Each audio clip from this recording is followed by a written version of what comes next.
Como é bom estarmos aqui. eh, às vezes, né, a gente aproveita as oportunidades que as situações dolorosas acabam promovendo, e essa, né, pelo menos essa intimidade maior com os meios de comunicação à distância é uma característica dos tempos de hoje. Como é bom a gente poder, então, trocar conversas, conseguir discutir com pessoas que estão no mundo todo. E eu fico muito feliz, então, por estar aqui hoje. Que Jesus nos abençoe nesses breves minutos de reflexão. Com muito carinho mesmo, que eu recebi o seu convite, que Edmilson tem um papel muito importante na minha vida, né, como foi meu evangelizador, e tanto na infância quanto na mocidade, e eu fico muito feliz. Mas queria começar hoje, Edmilson, dizendo que havia uma mulher que passava por uma situação extremamente dolorosa. Casada com uma pessoa que não compreendia as suas necessidades emocionais, em uma época em que as mulheres eram extremamente desvalorizadas e que passava por dores intensas. Certo dia, foi mesmo obrigada a deixar de acompanhar os momentos de reflexão com Cristo, submetida a condições de humilhação. Foi necessário que deixasse de lado aquilo que era o mais importante para ela naquele momento, que era seguir Jesus. Mas no seu íntimo, ela permanecia firme nos ideais do Cristo. Permanecia ali constante em seu pensamento, coração, em sua mente, nas suas ações, nas suas palavras. Cristo ficava vivo ainda. Essa mulher sofreu muito. Ainda jovem, apesar dessa situação extrema, ficou viúva e com um filho para que pudesse cuidar, sem condições financeiras, padeceu e sofreu e passou por momentos realmente delicados. Mas ela sempre se lembrava de uma mensagem que havia percebido, ouvido. E sempre lembrava e imaginava a imagem de Jesus, olhando para ela e dizendo: aqui estou ao seu lado. Ela teve que passar por tantas dificuldades que em alguns momentos poderia até mesmo se cansar, deixar para lá, deixar de lado aquilo que era o mais importante para ela, porque naquele momento estava muito difícil. Naquele momento, seguir Jesus era a opção mais difícil, mas era a opção que ela não via como deixar de lado. No seu íntimo, a mensagem do Cristo estava ali. E assim, essa mulher permaneceu durante muito tempo. A gente se pergunta quantas vezes a gente também se depara com situações em que podemos imaginar a dificuldade que é colocar em prática os ensinamentos de Jesus. Nós vamos vivenciando, às vezes, cenários de profundos desafios, de obstáculos que às vezes parecem intransponíveis, mas que, ao fim e ao cabo, no final do dia, nos parecem grandes oportunidades de crescimento. Mas é difícil. Quantas vezes nós fraquejamos diante dos desafios mais variados da vida? Alguns desafios são colocados por circunstâncias que não estão relacionadas a outra pessoa ou mesmo não estão relacionadas a qualquer atitude que tenhamos tomado, sabe? Aquelas situações em que a gente pode dizer, não há nenhum culpado por ela. Algum problema de saúde que nos afete, algum desastre natural que alcance nossa família, nossos bens. E como é duro, né? A gente vê, por exemplo, a situação dos nossos irmãos no Haiti, como deve ser difícil, né? Depois vivenciando uma situação de miséria, de dificuldades, e ainda depois o terremoto, me refiro ao país mesmo, né? Aqueles que residem no próprio país, o Haiti. Que dificuldade, como deve ser difícil, não é? Você manter a fé, manter a serenidade e manter o objetivo de fazer o bem numa situação como essa. Olhamos os nossos irmãos aqui no Brasil, passando por dores extremas, dificuldades enormes, nossos irmãos nos Estados Unidos, em várias partes do mundo, em que, às vezes, circunstâncias alcançam a pessoa e o cansaço pode chegar. Como é difícil, às vezes, algumas pessoas conseguirem sobreviver a tratamentos de algumas doenças tão drásticas e logo depois vir receber notícias de novo, receber outra notícia, e às vezes chega um momento que a pessoa fala que está cansada, né, de tanto enfrentar aqueles desafios. Ou, de repente, alguém que tem perdas familiares sucessivas, perde um amigo, perde um parente próximo, logo em seguida outro. Como, às vezes, aquelas situações, e às vezes todas elas combinadas, podem ir trazendo para a gente uma sensação que é difícil, que às vezes, parece, naquele momento, insuperável. Mas então vem a palavra de Paulo na carta aos Gálatas, dizendo: não nos cansemos de fazer o bem. Não nos cansemos de olhar para as situações da vida e enxergarmos nelas oportunidades de crescimento. Nesses casos em que a dor e o sofrimento não estão vinculadas a qualquer pessoa que está causando aquela dor, que não estão vinculadas a uma atitude que tenhamos tomado e que tenha gerado aquilo de maneira imediata, né? Não como uma causa presente de nossas aflições, às vezes a gente tem um tipo de desafio muito próprio ali, né? Porque nesses momentos é comum até mesmo duvidarmos da justiça divina, duvidarmos da forma como as provas são distribuídas.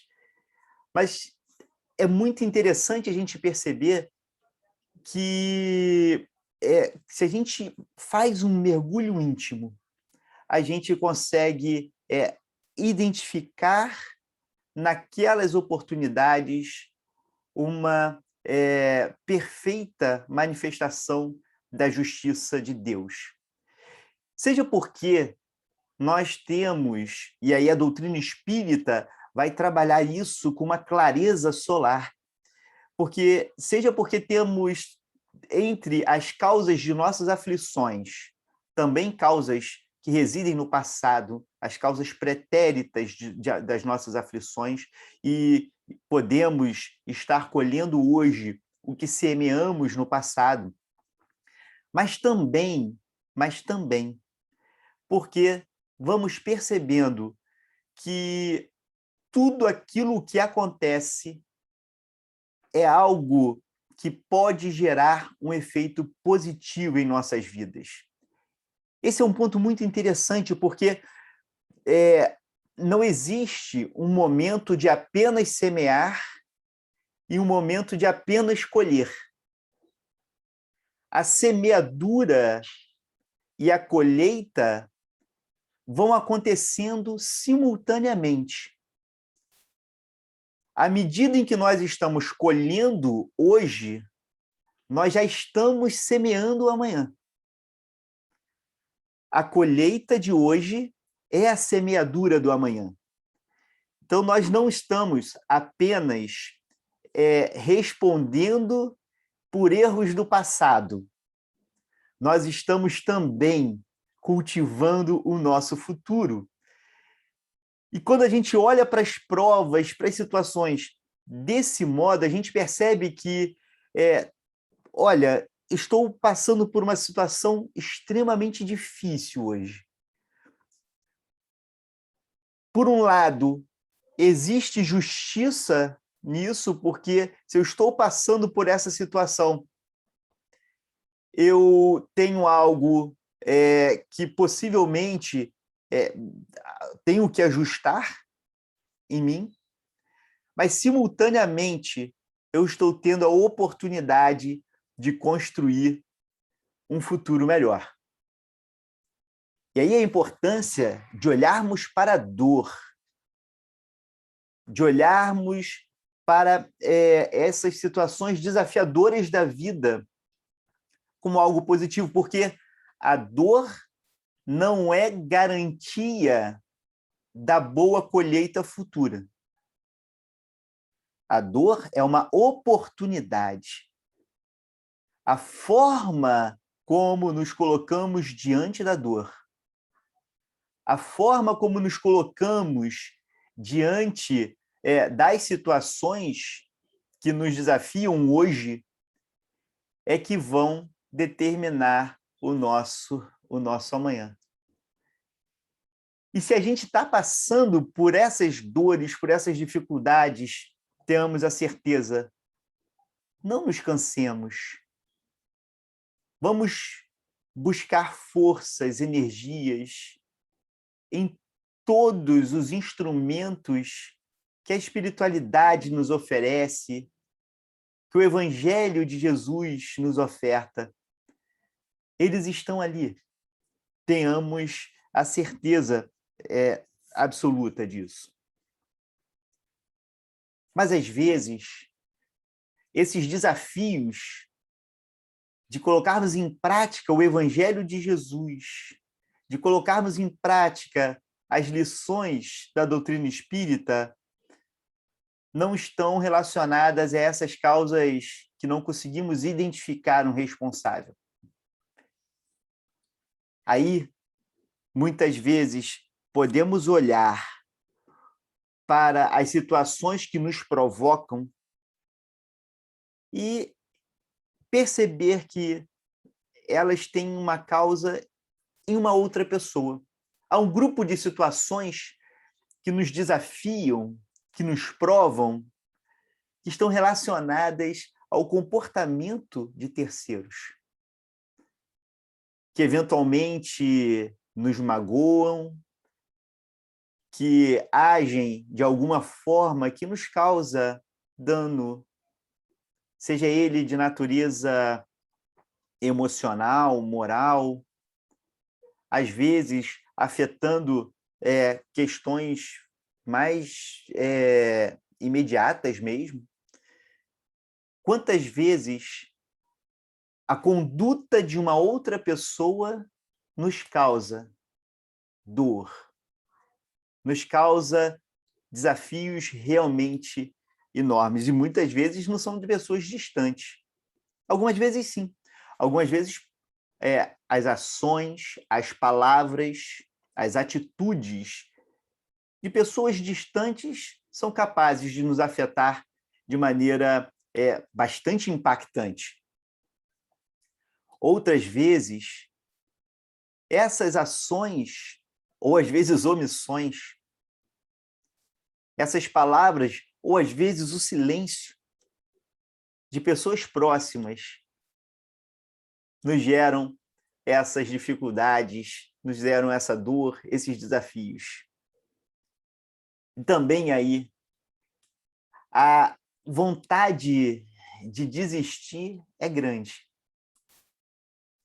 Quando alguém próximo a nós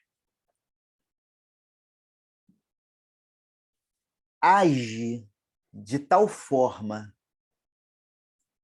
que nos afeta, às vezes, da maneira mais profunda, como é difícil resistir, não é?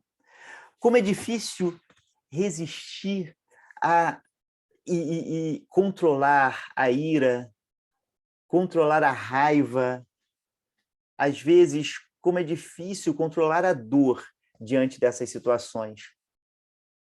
Nos sentimos traídos, nos sentimos em dificuldades extremas por conta disso. Mas, mais uma vez, vamos encontrar o combustível necessário para nos manter firmes ao lado das lições do Cristo, quando a gente mergulha naquela nas mensagens crísticas, nas mensagens, né, em todos os ensinamentos que vamos obtendo por meio do Evangelho. A dor, as dificuldades, nunca estão no outro. Esse é um ponto importante. A ação do outro tem sim potencial de nos fazer mal, mas esse mal será gerado pela forma como nós reagimos. Podemos receber a conduta do outro de diversas maneiras. Mas, se tivermos um olhar voltado para a nossa consciência e percebermos que, na realidade, o outro é também um irmão em processo de crescimento, de aprendizado, saberemos que estamos juntos nessa jornada. E ali também temos uma oportunidade de crescer. A ofensa que o outro me faz é, para mim, uma grande oportunidade de desenvolver novas virtudes, de desenvolver a tolerância, a paciência, o amor ao próximo. E como é interessante, porque quando no Livro dos Espíritos lemos sobre a caridade, o que é a caridade? Vamos perceber que os espíritos respondem a Kardec, indicando 3 elementos centrais da caridade. O primeiro elemento é a benevolência. Benevolência para com todos. O segundo, a indulgência. Indulgência em relação às imperfeições alheias. E o terceiro é o perdão das ofensas. Benevolência vem de benevolere, bem-querer. O bem-querer ao próximo, querer o bem do outro. Querer o bem daquele a quem amamos, mas também querer o bem daquele que hoje ainda não conseguimos amar, mas que buscamos, que tentamos. Amar ao próximo é um desafio. Amar ao próximo é um desafio porque, muitas vezes, essa relação com o outro é uma relação difícil, até mesmo da gente tentar entender o que é o bem do outro. Querer o bem, o agir com benevolência, vai muito além de atitudes formais, aquilo que eu chamo, às vezes, de caridade formal. Ou talvez o que Jesus colocaria ali como uma atitude comum no meio farisaico na época, né? Apenas do ponto de vista formal agir. Vai muito além disso. O querer o bem do outro significa olhar para o outro como alguém que é titular do direito à mesma consideração e ao mesmo respeito que nós queremos para nós. O fazer para o próximo aquilo que gostaríamos que fosse feito para nós mesmos. E isso significa se colocar no lugar do outro. Não é fazer para o outro aquilo que nós achamos certo. Não é impor ao outro a nossa visão de mundo ou o comportamento que achamos que ele deve adotar. Mas o querer que ele tenha a liberdade para bem decidir. O querer que ele seja igualmente livre, que todos sejamos igualmente livres. E que todos, o próximo, possa fazer as opções, as escolhas de vida com respeito e, sobretudo, com a mesma valorização de projetos de vida que nós gostaríamos para o nosso projeto de vida. Nessa relação com o próximo, o bem-querer deve ser marcado por isso. É algo que costumamos falar e chamar de alteridade. O respeitar o outro e tratá-lo com a mesma dignidade, o mesmo respeito, mesmo reconhecendo as diferenças e valorizando as diferenças. Mas não é apenas bem-querer, não é apenas benevolência. A caridade é também indulgência com as imperfeições alheias. Indulgência vem de indulcere, de ser doce. Responder com doçura, responder de maneira amorosa às imperfeições do outro. Como é difícil, né? Porque, às vezes, a gente se coloca em uma situação de julgadores. É muito fácil julgar. A coisa mais fácil que tem é a gente julgar o outro. Mais fácil, assim, julgar é muito difícil, mas a coisa mais fácil é a gente ser levado a julgar o outro, né? A gente tem uma tendência de julgar as pessoas com uma facilidade enorme. Seja alguém distante, uma notícia de jornal, seja alguém próximo, estamos o tempo todo julgando o outro. Só que, às vezes, nesses julgamentos somos cruéis. Como, por exemplo, a relação que temos com as redes sociais demonstra isso. Alguns julgamentos realizados ali em mensagens altamente raivosas. E a gente pergunta, será que estamos sendo doces, mesmo diante das imperfeições do outro?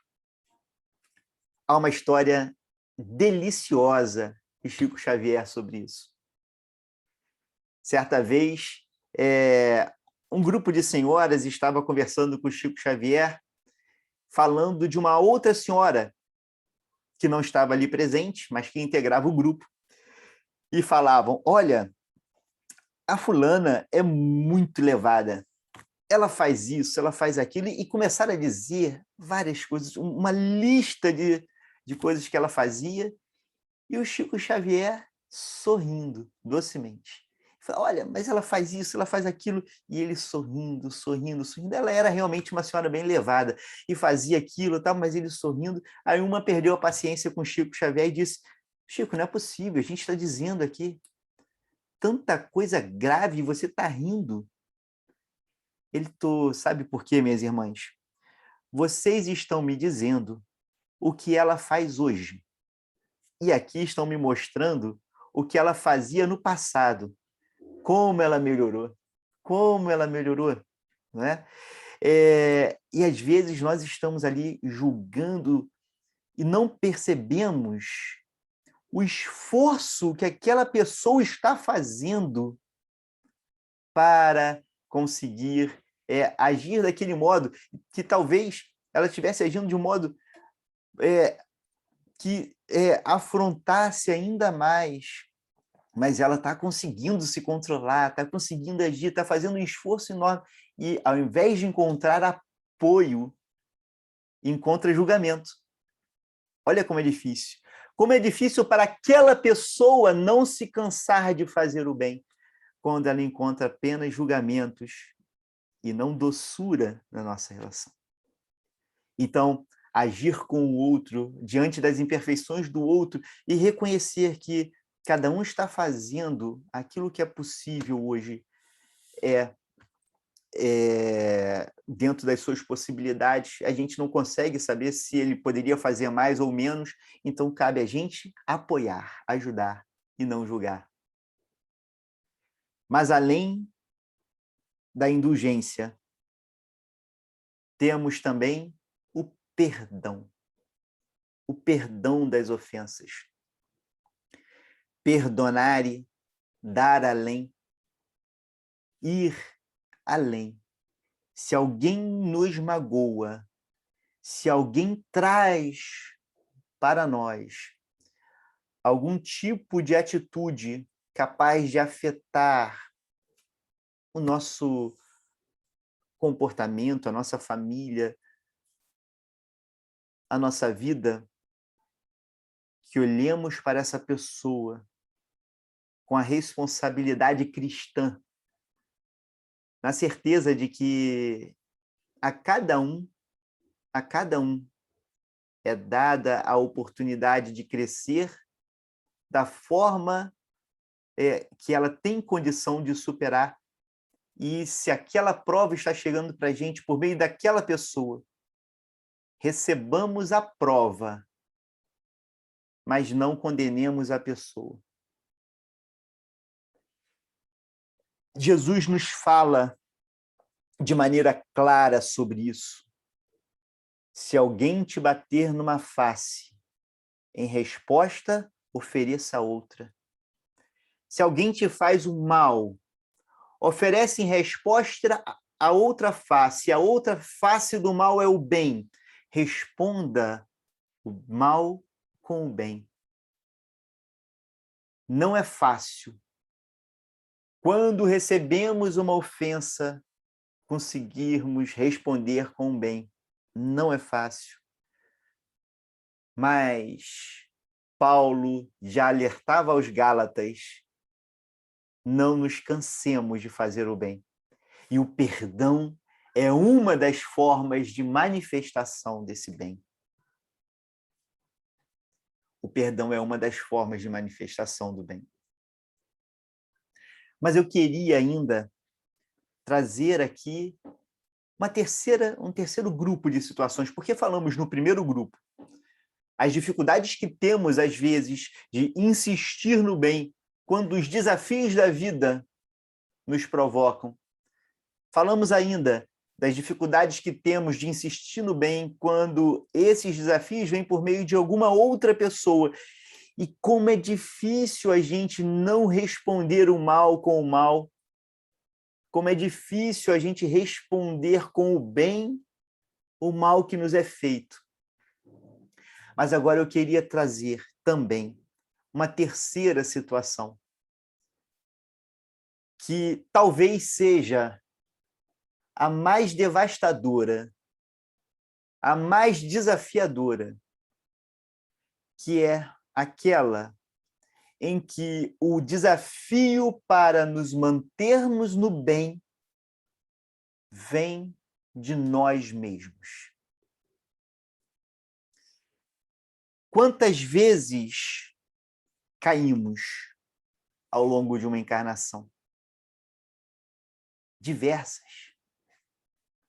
Quantas vezes fraquejamos, quantas vezes tropeçamos? Não são poucas vezes. Tropeçamos pelo caminho, mas precisamos ter a certeza de que aquele tropeço faz parte do processo de aprendizado.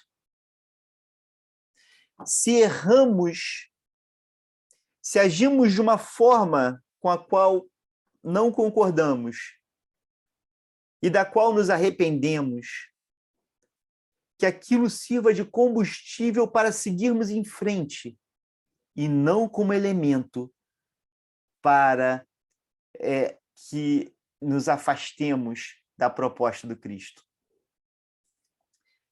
Sabe que isso é difícil, né? Uma vez, durante uma reunião mediúnica, conversando com um irmão que ali estava se manifestando e que estava há muitos anos capitaneando um processo obsessivo em relação a uma pessoa. E conversando com ele, ele dizia das dificuldades que ele estava... naquele momento ele já estava, né, no momento de amadurecimento e já de conscientização, e estava realmente disposto a dar uma guinada na sua existência no plano espiritual.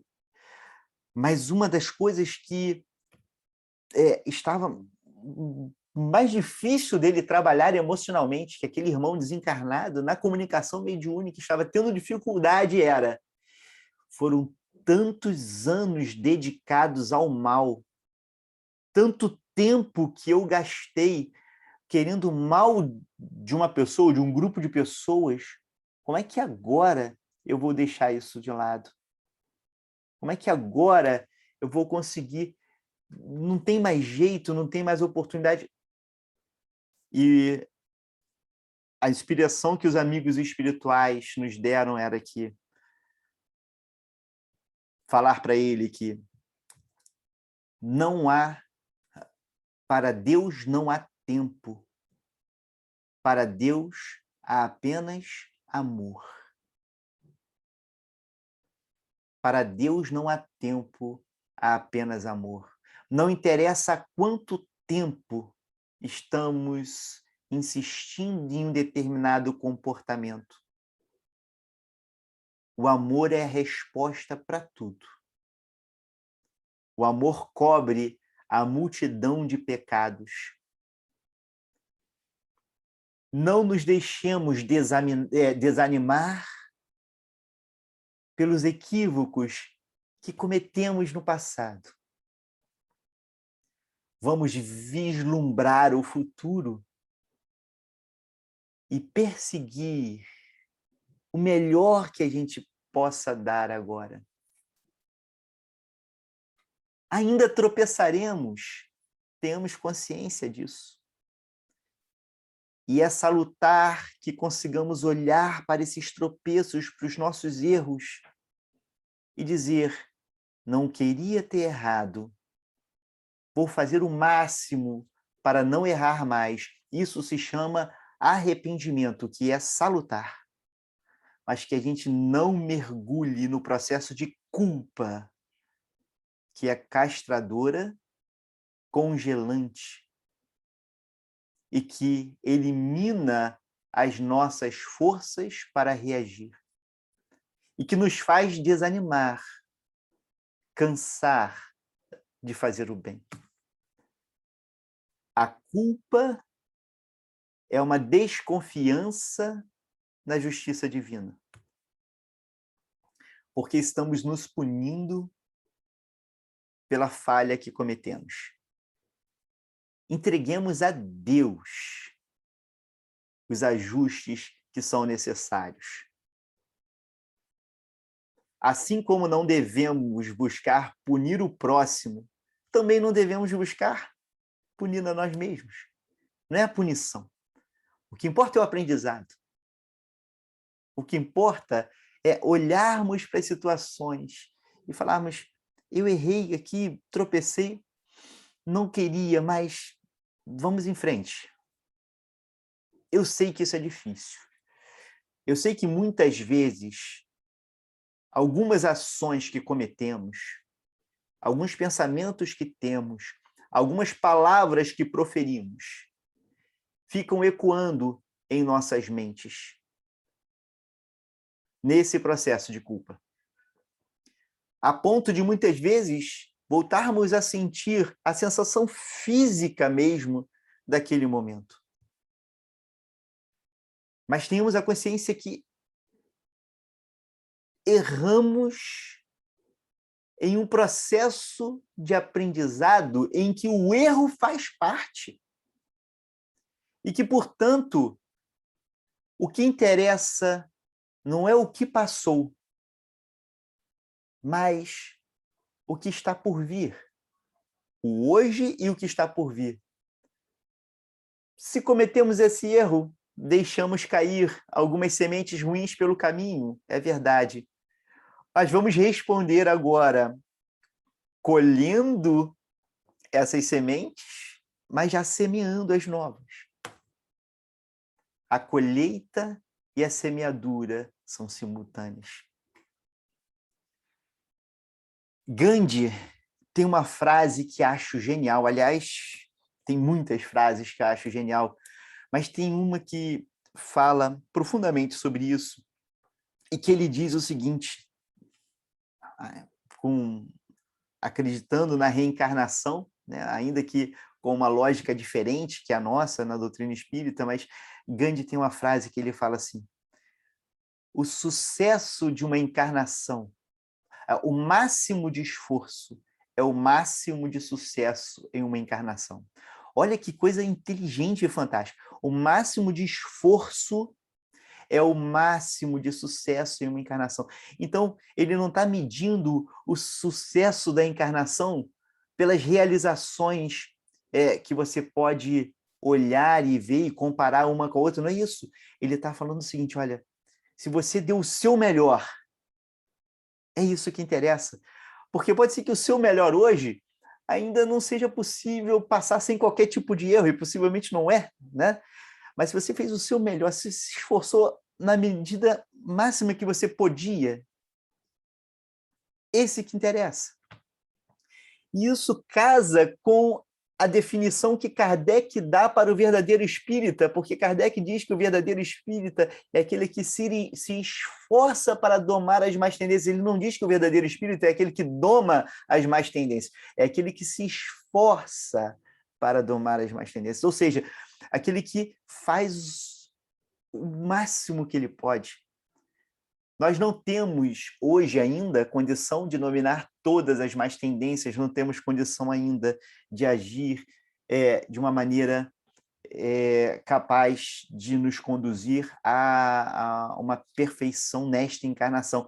Mas a gente deve buscar fazer o máximo que está ao nosso alcance, sem nos cansar de fazer o bem. Vamos tropeçar, levantar e continuar, até tropeçar de novo e levantar e continuar de novo, até que esses tropeços vão ficando mais distantes uns dos outros, mas não nos cansemos de fazer o bem. E aquela mulher que mencionamos no início fez isso. Seguiu firme diante de todos os desafios. Essa mulher era Joana, esposa de Cusa, que havia estado com Cristo e tinha falado a ele, mestre, abandonarei tudo, abandonarei meu marido, abandonarei minha família, abandonarei a todos e seguirei contigo. ouvindo suas lições, estando ao seu lado, e Jesus disse: não. Seu marido precisa mais de você do que de mim hoje. Permanece ao lado dele. Colocou a mão nos ombros dela e disse: estarei sempre contigo.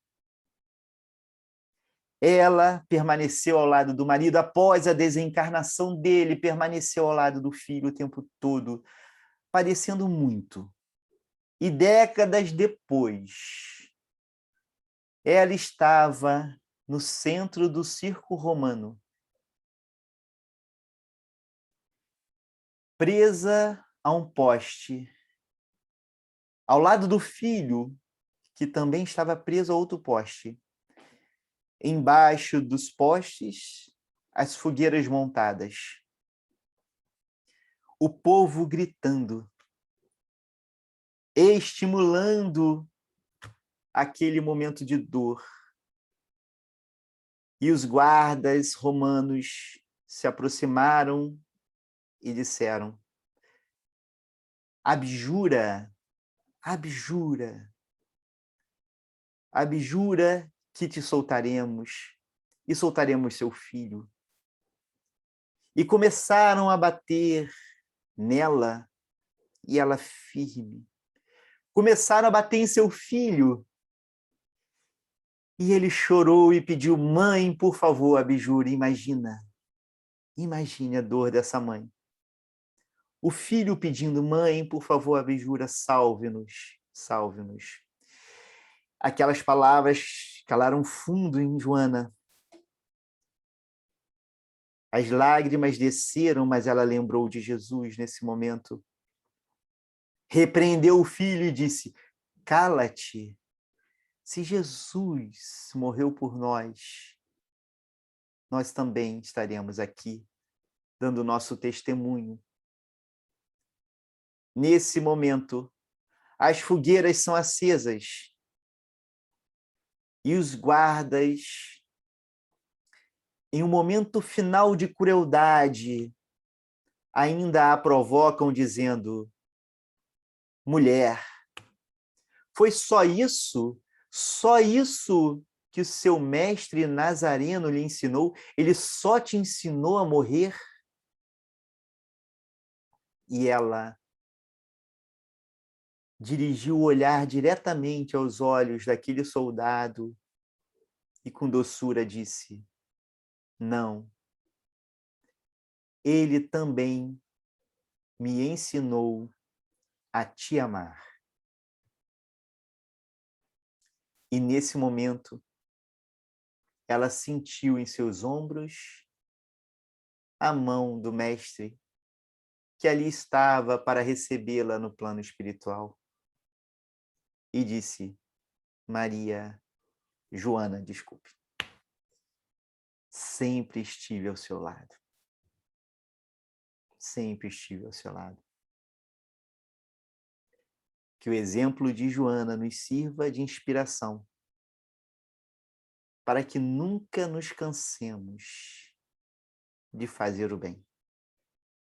E que Jesus nos abençoe nesse ideal. Muito bem, Fábio. Uma mensagem muito edificante, esclarecedora e que nos trouxe muito alento. Mas eu não poderia deixar de fazer algumas perguntas a você e está aberto aí ao nossos amigos também. Pode fazer pessoalmente ou no chat. Bem, Fábio, você colocou assim alguns aspectos muito importantes de fazer o bem. Fazer o bem talvez seja uma das coisas mais difíceis diante do mundo que a gente vive. Ou seja, onde nós observamos a manifestação egóica do egoísmo muito grande, muito intensa, onde a sociedade valoriza muito primeiro eu, depois eu, depois eu. Como fazer com que, você já pelo menos nos deu um aceno, mas como fazer com que o bem se torne um hábito? Especialmente quando as pessoas estão compenetradas em fazer o bem e tem aquelas pessoas que puxam para baixo. como nós podemos tornar o bem um hábito? Oi, Edmilson, obrigado pela pergunta. Acho que 2 pontos são essenciais. O primeiro deles, Emmanuel já nos dizia: a disciplina antecede a espontaneidade. Então, no primeiro momento, talvez fazer o bem exija, nesses primeiros instantes, disciplina mesmo, né? A busca de nos policiarmos, de orarmos e vigiarmos aqui para conseguirmos colocar em prática esse esforço diário de fazer o bem. E o segundo ponto, me parece que vamos fazer a nossa parte. Não deixemos que a atitude do outro faça com que a gente abandone a nossa parte, senão, ao invés de ajudarmos na melhoria, estamos deixando que aquilo que a gente não acha legal mude a gente, né? A gente está sendo modificado ao invés da gente buscar modificar o ambiente. Então, acho que esses 2 pontos, disciplina e também a certeza de que temos que fazer a nossa parte, independentemente de como o outro vai reagir a isso. Excelente.